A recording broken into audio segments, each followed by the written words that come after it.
إن الله وملائكته يصلون على النبي يا أيها الذين آمنوا صلوا عليه وسلموا تسليما۔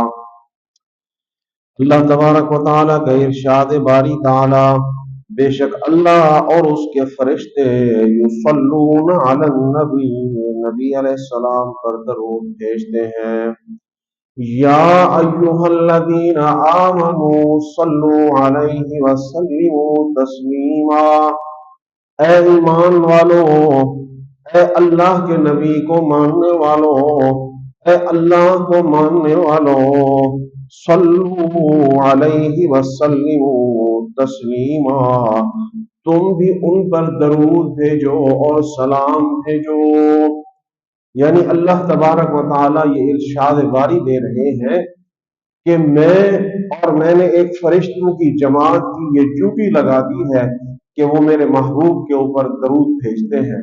اے ایمان والو، تم پر تو یہ زیادہ حق بنتا ہے کہ تم میرے محبوب پر درود بھی بھیجو، سلام بھی بھیجو، کیونکہ اللہ کے رسول کے آنے سے پہلے یہ کائنات، یہ دنیا ایک اندھیری رات کی طرح اس کے اندر خرافات، بدعات، رسومات قائم ہو چکی تھیں۔ جب میرے محبوب اس دنیا کے اندر مبعوث فرمائے گئے تو وہ اندھیری رات کے اندھیرے ختم ہوتے چلے گئے۔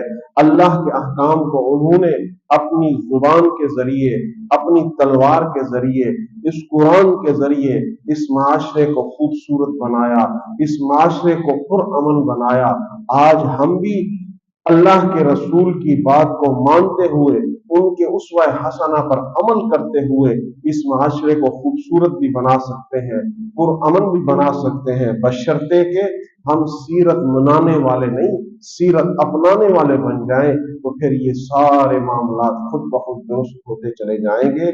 تو یہی اللہ نے ہمیں ارشاد فرمایا ہے کہ میں نے فرشتوں کی جماعت کی ڈیوٹی لگا دی ہے۔ اے ایمان والو، تم پر بھی یہ لازم ہے کہ تم میرے محبوب پر درود بھی بھیجو، سلام بھی بھیجو۔ یہ ہمارے ذمے ہے، یہ ہمارے لیے ضروری ہے کہ اس کائنات کی ہستی نے، اس اولو العزم پیغمبر نے ہمیں جینے کا سلیقہ سکھایا، ہمیں رہنے کا سلیقہ سکھایا، ہمیں چلنے پھرنے کا سلیقہ سکھایا، ہمیں زندگی گزارنے کا سلیقہ سکھایا۔ تو اب ہمارے ذمہ یہ ضروری ہے کہ ہم اس پر درود بھی بھیجیں، سلام بھی بھیجیں۔ یا ایھا الذین آمنوا صلوا علیہ وسلموا تسلیما۔